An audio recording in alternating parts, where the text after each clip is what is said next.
السلام علیکم ورحمۃ اللہ وبرکاتہ۔ آج کے سلسلے گفتگو میں ہم انجیل شریف سے بات کریں گے، اس لیے کہ رمضان ہی وہ مہینہ ہے کہ جب انجیل کا نزول بھی اسی ماہ مبارک میں ہوا۔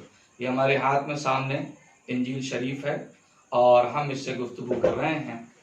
انجیل شریف میں کہ صفحہ نمبر 11 پر ارشاد ہو رہا ہے، تم سن چکے ہو کہ اگلوں سے کہا گیا تھا کہ خون نہ کرنا، اور جو کوئی خون کرے گا وہ عدالت کی سزا کے لائق ہوگا، لیکن میں تم سے یہ کہتا ہوں کہ جو کوئی اپنے بھائی پر غصہ ہوگا وہ عدالت کی سزا کے لائق ہو گیا۔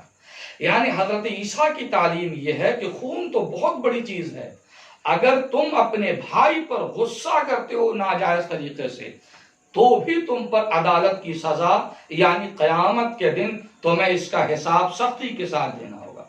اور جو کوئی اپنے بھائی کو پاگل کہے گا وہ صدر عدالت کی سزا کے لائق ہوگا، اور جو اس کو احمق کہے گا وہ آگ کے جہنم کا سزاوار ہوگا۔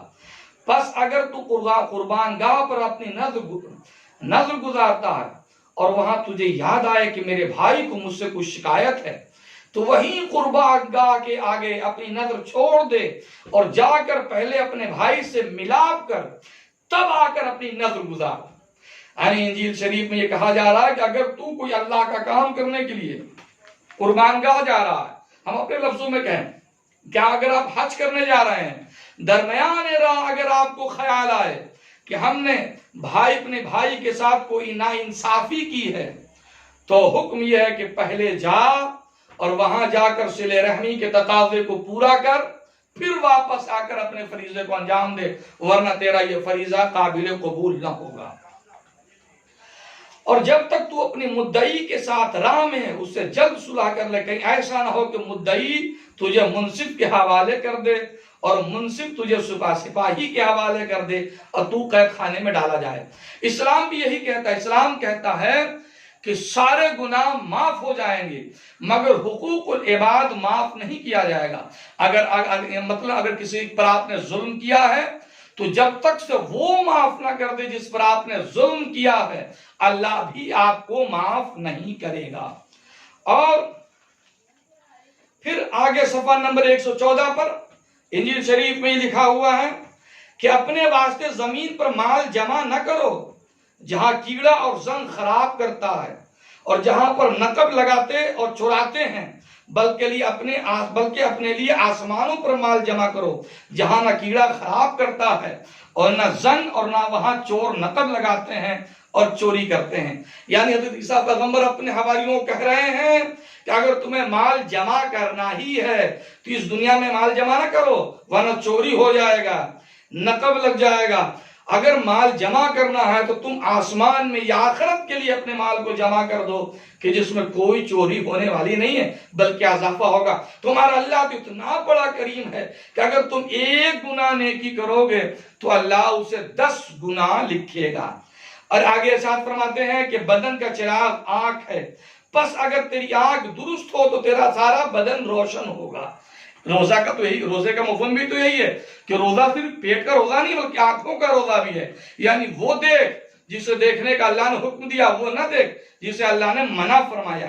اور اگر تیری آنکھ خراب ہو تو سارا بدن تاریک ہوگا، اگر آنکھ ہی فیل ہو جائے تو پھر سورج لاکھ نکلا کوئی فائدہ نہیں دے گا۔ اس لیے دوستوں، حلال خدا کو دیکھ کر اپنی آنکھوں کو درست کر لو، حرام خدا پر نظر ڈال کر اپنی آنکھوں کو اندھا نہ کرو۔ بس اگر وہ روشنی جو تجھ میں سے تاریکی ہو تو تاریکی کیسی بڑی ہوگی۔ کوئی آدمی 2 مالکوں کی خدمت نہیں کر سکتا، کیونکہ یا تو ایک سے عداوت رکھے گا اور دوسرے سے محبت، یا ایک سے ملا رہے گا اور دوسرے کو ناچیز جانے گا۔ تم خدا اور دولت دونوں کی خدمت نہیں کر سکتے۔ اللہ اکبر، کتنی بڑی بات فرما دیا حضرت عیسیٰ پیغمبر نے۔ کاش کہ حضرت عیسیٰ کو ماننے کا دعویٰ کرنے والے حضرت عیسیٰ کی تعلیمات کو سمجھے ہوتے۔